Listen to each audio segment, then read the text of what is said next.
उत्तर प्रदेश के गाजीपुर जिले के एमपी एमएलए कोर्ट से बाहुबली मुख्तार अंसारी और उसके बड़े भाई अफजाल अंसारी को सजा सुनाई गई है।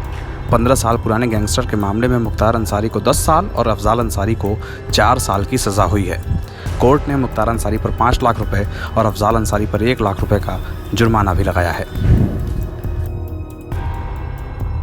गाजीपुर की कोर्ट से मुख्तार अंसारी और अफजाल अंसारी को सजा होने के बाद अफजाल की लोकसभा सदस्यता पर भी खतरा मंडराने लगा है। गाजीपुर से 2019 में लोकसभा के सांसद बने अफजाल अंसारी को अब अयोग्य घोषित कर दिया जाएगा। लोकसभा सचिवालय की ओर से जल्द ही इस संबंध में एक नोटिफिकेशन जारी होगा, जिसके बाद अफजाल अंसारी की लोकसभा सदस्यता रद्द हो जाएगी। इससे पहले राहुल गांधी को भी सूरत की कोर्ट से 2 साल की सजा होने के बाद उनकी लोकसभा सदस्यता को रद्द कर दिया गया था। दिल्ली के जंतर मंतर पर देश के पहलवानों के प्रदर्शन के बीच बृजभूषण शरण सिंह ने अयोध्या के संतों के साथ मीडिया को संबोधित किया। बृजभूषण ने कहा कि मैं अयोध्या में पला बढ़ा हूं और आप यहां के संतों से पूछिए कि मैं किस विचार का आदमी हूं। बृजभूषण शरण सिंह ने यह भी कहा कि देश संविधान से चलेगा, जंतर मंतर से नहीं। आज मैंने कहा कि मैं नहीं बोलूँगा, मैं बोल चुका हूँ। संत समाज, देखिए, मैं अयोध्या में ही पला बढ़ा, बचपन मेरा अयोध्या में बीता है, संतों के बीच में बीता है। आज जो कुछ भी कहेंगे संत कहेंगे, ये महाराज जी हैं, इनसे भी चाहिए तो आप ले लीजिए, परिचय सही ले लीजिए।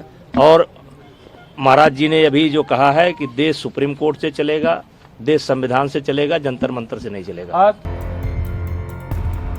उत्तर प्रदेश के निकाय चुनाव के क्रम में सीएम योगी ने तमाम सभाओं को संबोधित किया है। सीएम योगी शनिवार को वाराणसी जिले के दौरे पर भी पहुंचे। इसके पहले भी उन्होंने कई सभाओं को संबोधित किया।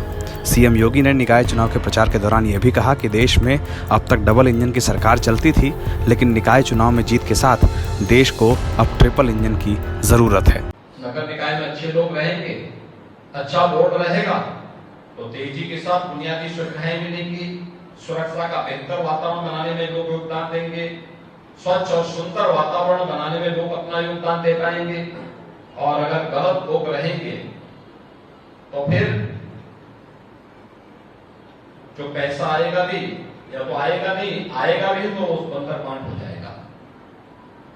बंदर पांठ से या रुचि लेकर के उन कार्यों को जमीनी धरातल तक पहुंचाने के लिए और हर जनता को बुनियादी सुविधाएं उपलब्ध हो, बिना भेदभाव के उपलब्ध हो, इस दृष्टि से भारतीय जनता पार्टी का बोर्ड नगर निकायों में भी बने, जिससे ईज ऑफ लिविंग के लक्ष्य को प्राप्त किया जा सके, हर व्यक्ति के जीवन को अत्यंत आसान बनाया जा सके, उसको बुनियादी सुविधाएं उपलब्ध कराई जा सके और शासन की योजनाओं को ईमानदारी के साथ उन घर गरीब तक पहुंचाने का, हर व्यापारी तक पहुंचाने का कार्य भी हो सके।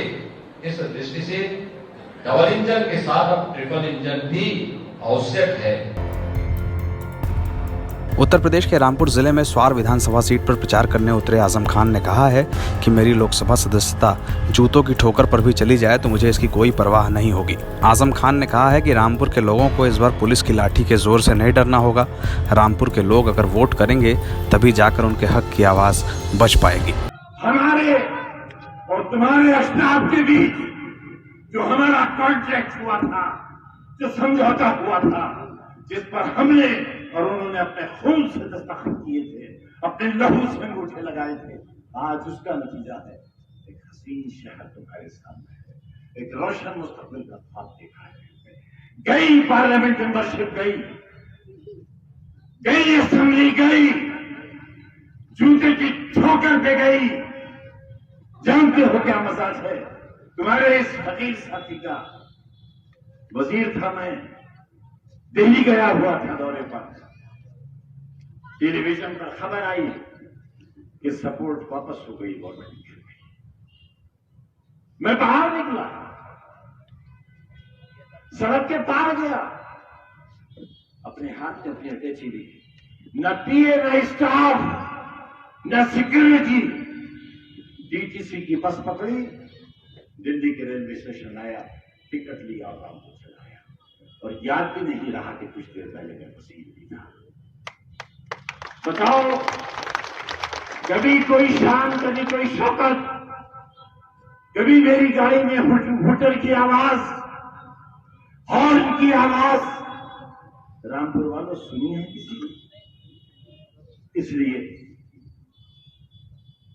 कि मुझे उनके कानों के पर्दे ज्यादा अजीज नहीं है। आज भी है और कल भी होंगे।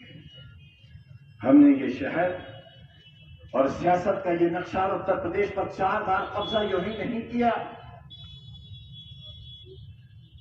घर की मुर्गी दाल बराबर कुछ समझ लो, लेकिन 4 बार हुकूमत तुम्हारी मजबूत बुद्धि के बगैर नहीं बनी है।